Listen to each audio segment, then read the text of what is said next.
네, 오늘 내용을 세 가지 주제를 중심으로 다루도록 하려고 합니다.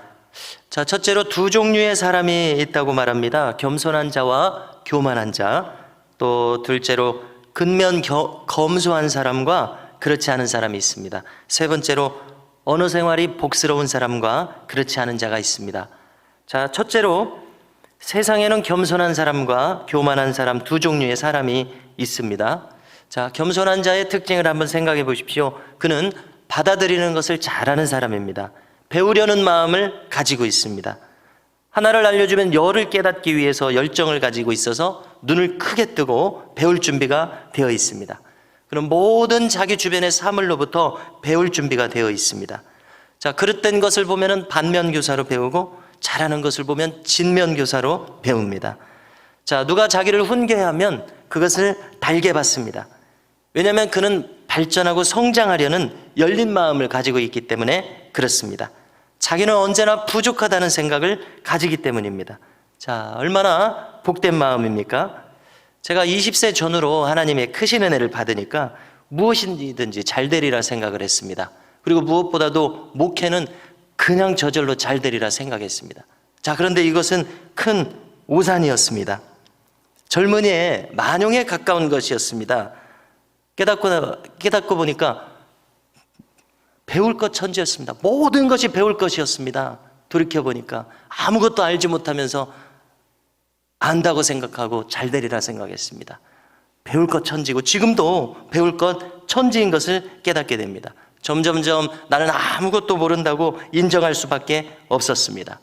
목회가 되었든 학문이 되었든 모든 분야에 있어서 그렇게 느끼게 되었습니다. 자, 그런데 오늘 말씀을 보니까 교만한 자는 도무지 답이 없습니다. 그는 수용성이 빵점입니다. 그는 아무것도 배울 수 없는 닫힌 마음을 가지고 있습니다. 그런 교만이 또 교만으로 이어집니다. 자, 여기서도 성경은 누누이 우리에게 알려주십니다. 있는 자는 더 받는 원리, 없는 자는 있는 것도 빼앗기는 원리가 여기서 적용되고 있습니다. 자, 현대뿐만이 아니라 오늘 말씀을 보니까 고대에도 고집이 세고 어리석은 자식을 훈계하는데 아버지들이 어려움을 겪었는가 봅니다. 자, 1절을 보십시오. 지혜로운 아들은 아비의 훈계를 들으나 거만한 자는 꾸지람을 즐겨 듣지 아니하느니라. 자, 이런 아들이 있다면 얼마나 걱정스러운 아들입니까?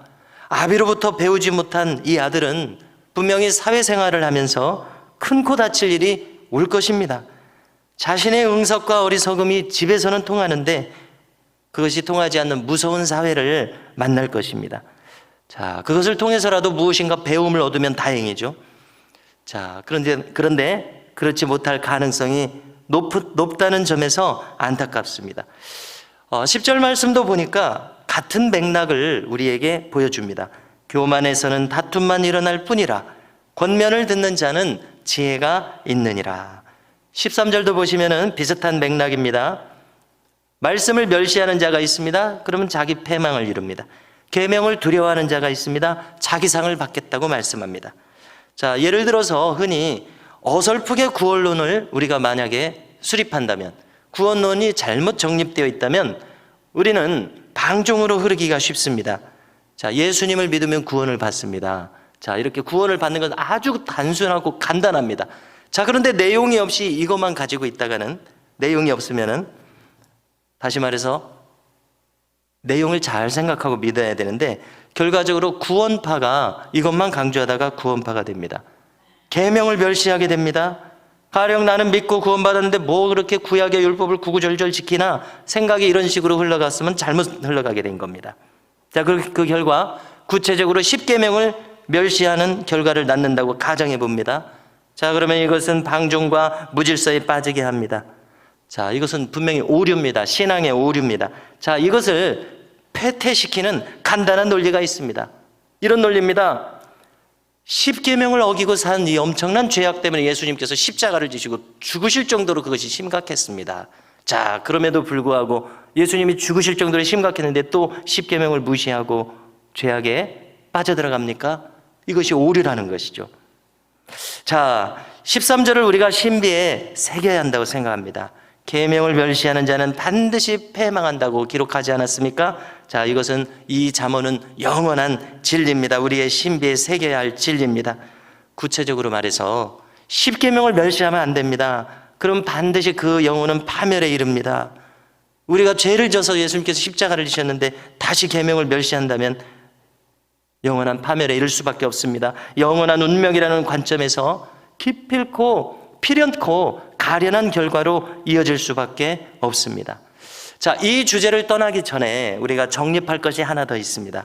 자, 만일 이 믿는 가정에 안타깝게도 부모의 훈계를 안 듣는 거만한 자식이 있으면 어떻게 하겠습니까? 자, 내놓은 자식으로 내버려 두고 아무런 상관도 안 해야 되겠습니까? 그렇지 않습니다. 자, 이 시점에서 우리는 어거스틴을 기억해야 됩니다. 자, 허랑방탕한 지금의 시점을 내 자식에 대한 결론으로 취하지 말고 눈물로 기도하는 자식은 망하지 않는다는 이 경구를 취해야 하겠습니다. 그래서 과연 하나님께서 응답하실 그날, 그 소망의 날, 나의 자식이 백조처럼 새로워지고 찬란하게 빛나는 그날이 올 것을 꿈꾸면서 기도를 멈추지 말아야 된다고 생각합니다. 바로 이것이 거역하는 자식을 만일 둔 믿음의 부모가 계시다면 드려야 할 기도인 줄로 믿습니다. 자, 정녕 우리는 시편 126편 5절을 또한 신비에 새겨야 되겠습니다. 읽어드리면 눈물을 흘리며 씨를 뿌리는 자는 기쁨으로 거두리로다. 할렐루야. 이 소망을 가지고 우리는 기도를 멈추지 않아야 되겠습니다. 자, 두 번째 주제는 근면 검소한 자와 게으른 자를 비교해 주고 있습니다. 4절에 보니까 게으른 자는 무엇인가를 소원해도 얻지 못한다고 기록합니다. 그러나 부지런한 자는 그 마음에 풍족함을 얻겠다고 합니다. 자, 거듭 이 잠언에서 보니까 반복되고 있는 것은 신앙인의 덕목 부지런함입니다. 자, 열심히 자기에게 주어진 인생을 살라고 잠언으로 권면하고 있습니다. 직장에서 열심히 일합니다. 죽게 하듯 하라고 했으니 직장에서 성실하게 임할 것입니다. 진인사 대천명이라는 한자가 있죠. 영어 속담으로 바꾼다면 하늘은 스스로 돕는 자를 돕는다. 이 모든 경구들이 성경의 사상과 일치합니다. 누가복음 11장 9절을 읽어드리면 구하라 그리하면 너희에게 주실 것이요 찾으라 그러면 찾아낼 것이요 문을 두드리라 그러면 너희에게 열릴 것이니 구하는 이마다 받을 것이요 찾는 이는 찾아낼 것이요 두드리는 이에게는 열릴 것이니라. 주님께서 말씀하셨습니다. 성도 여러분, 어제 오후에도 우리가 나눴습니다마는 우리가 두 길로 하나님의 뜻을 찾아야 된다고 생각합니다. 자, 수동적으로 성령님의 인도하심을 받아서 그 이끌림대로 나아갈 뿐만이 아니라 한쪽 길로는 적극적으로 우리에게 주신 하나님의 성품 창조성을 발휘하는 겁니다. 자, 내 인생을 자유의지를 가지고 스스로 개척해 나갈 때 주님께서 그 길을 축복해 주신다는 겁니다. 대개는 우리가 결정한 것을 주님께서는 존중하십니다. 아무 말씀도 안 하십니다. 그러므로 우리가 결정한 그 길을 믿음을 가지고 성실하게 진행해 나갈 때 하나님께서 구하고 찾고 두드리는 자에게 은혜를 주시듯이 축복해 주시리라는 겁니다.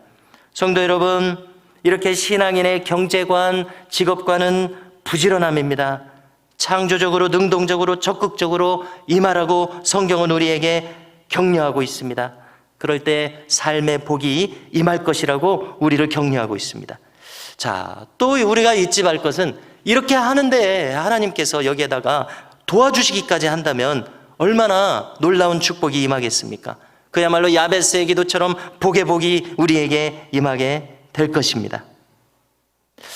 자, 이렇게 복된 인생이 우리 가운데 펼쳐지기를 원하고요. 자, 세 번째 주제는 간단하게 나누도록 하겠습니다.